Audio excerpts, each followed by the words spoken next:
Hey, how's everybody doing?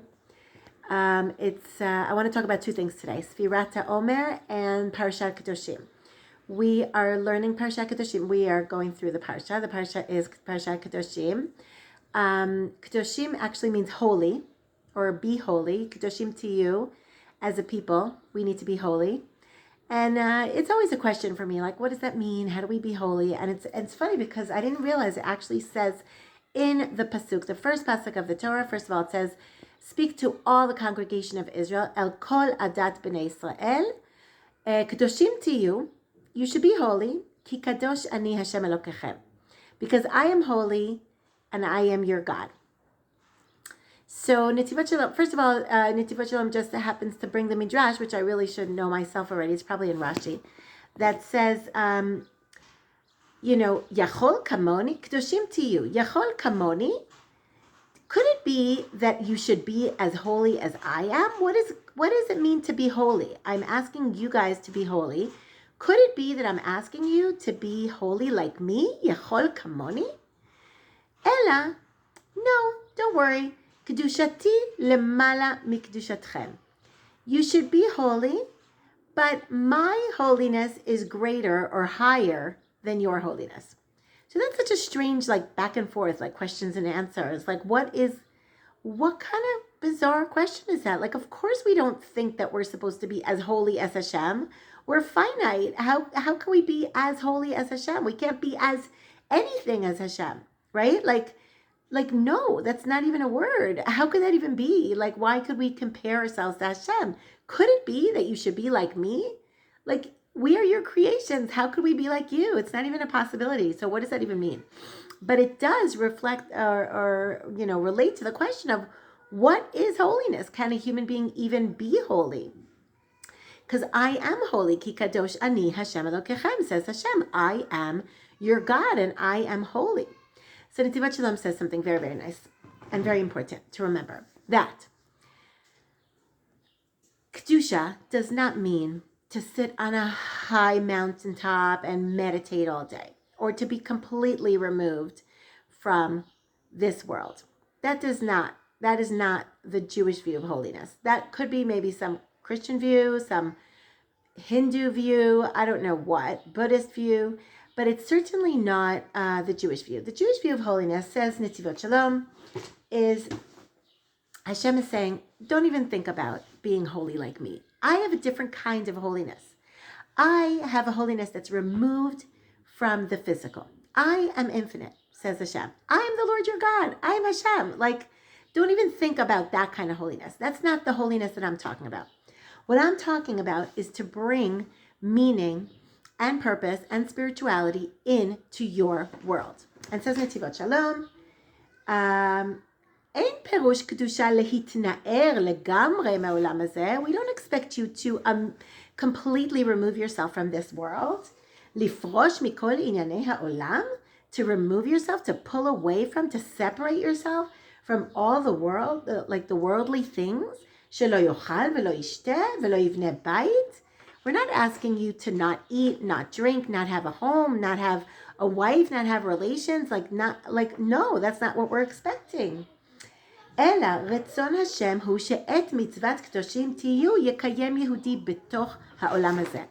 I expect you, says Hashem, to do this mitzvah of be holy in this world. I put you into this world with all the different circumstances, with all the physical things, and I expect you to eat and to drink and to have relationships and to build a home and to have livelihood and to go out to work and have, every single thing in this world that I put you in this world for. But you need to יבנה את עולמו עם כל ענייניו על דרך בכל דרכיך דאהו. You bring mindfulness, spirituality, Hashem into every single thing that you do, into all your actions, into all your ways, into every single realm that you are involved in this world. That's Kedusha. So that's what the Midrash means.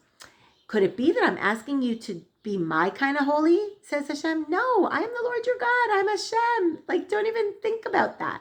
I put you into this world. You are my creation. What do I expect? I expect that you use your mind, you use your free will, you use that which makes you human, which are the strengths that I gave you, and you need to bring me into the physical world, and you need to elevate the physical world thereby. And that's really the Jewish mission. So that very much connects to sefirat haomer, because what is the purpose of sefirat haomer? To take us from a state of being in Mitzrayim, which we were like a fetus in the womb of an animal. It says, the Midrash says, the Gemara says, we were like ubar b'me'ei behema.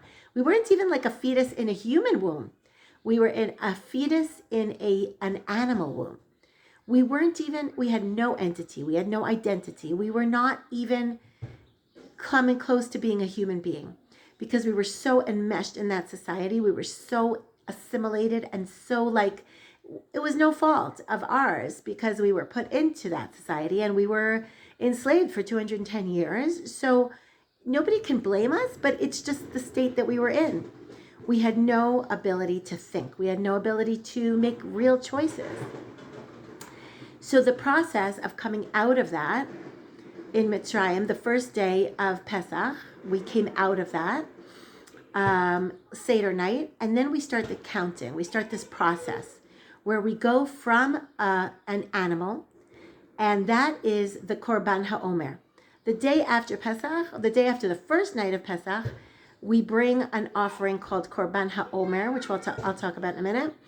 And we slowly but surely count 49 days until Shavuot, until the giving of the Torah. But it actually doesn't say that in the Torah. It says that from the day after Pesach, which, by the way, it doesn't even say the day after Pesach. It says from the day after Shabbat, tisperu 50 yom. You need to count 50 days.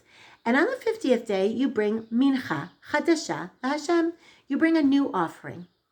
And it happens to be, we know from our oral Torah, that the new offering is brought from wheat, whereas the first offering is brought from barley, meaning it's an offering which is barley, and that happens to be an animal food. And we bring at the end of 49 days, after 49 days, on the 50th day, which happens to be the holiday of Shavuot, we bring a new offering, and it's a food. It's a offering that comes from wheat. It's a wheat offering. So we have this idea that there is a process where we go from barley, which is animal food, to wheat, which is human food. But if you think about it, mincha chadasha, how would you think about it? Don't worry, you were not supposed to think about it. But Netivot Shalom says mincha chadasha. The acronym there, mem chet, is moach, which means brain. And it is what we have over animals, what human beings have over animals, is the ability to think, the ability to have free will, to make choices, to make decisions, to bring spirituality into the physical. Because we have an ability to be mindful, to have kavanah, to have meaning, to have purpose. And that is the way to be holy. And that is also the process that we're going through in the counting of the Omer. And it's a funny thing that it doesn't really say the date. It says from the day after Shabbat. Why is it called Shabbat? It's not the day after Shabbat. It's not Sunday. It's the day after the first day of Pesach. It comes out sometimes on Sunday, sometimes Monday, sometimes Tuesday. Why is it called Shabbat? And then it doesn't even say that you're counting towards Shavuot, towards Matan Torah.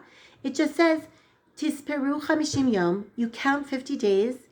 And you are, and then you bring this new offering. It doesn't say anything about the holiday of getting the Torah. It doesn't say anything about getting the Torah. So, and no dates. It could say the 16th of Nisan until the 6th of Sivan. Those are the dates. So he says a few things. First of all, it doesn't really matter what it is, the date that you are starting this process. What matters is that you are going to count 49 days. You're going through a process where you change from being a fetus in an animal womb to becoming a human being that can experience such a revelation of Hashem and receive the Torah and actually become married to Hashem, so to speak. It's like this contract. You're getting a ketubah. We're getting the contract. which is our obligations, and really Hashem's obligating himself to us, that he is going to take us. We are his nation now, and he is going to be providing for us and taking care of us, and we have all these mitzvot to do.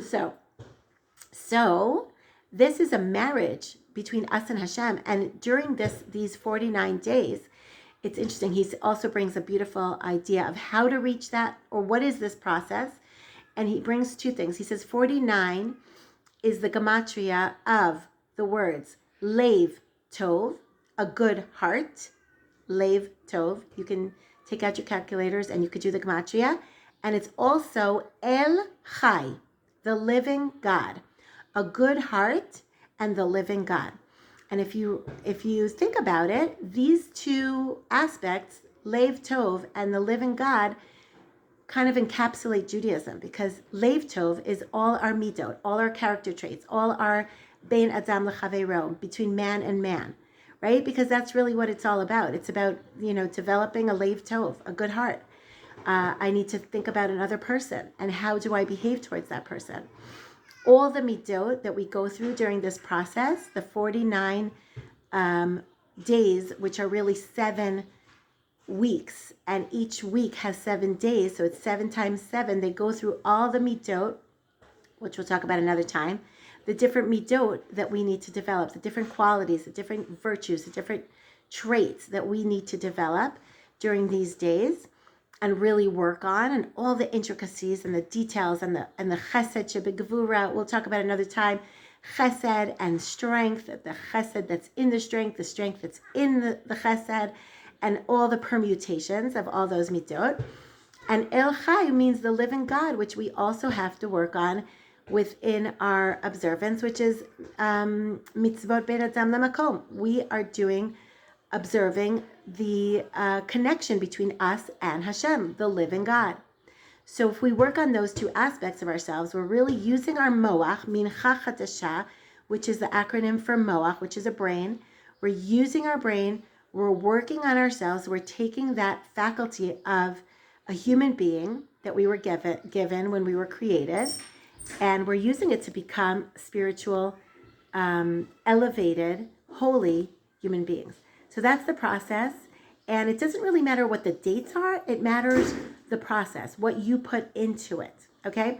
We'll talk about next time maybe why it doesn't even mention the day of Matan Torah. It just says Shavuot, which just means weeks. It's not really a holiday. Shavuot that just means weeks. It's not the name of a holiday. And why is it say, just call it, like, you start counting. When you get to the end of the counting, you bring another korban, and it's the holiday of weeks. What is weeks? So let's talk about that another time.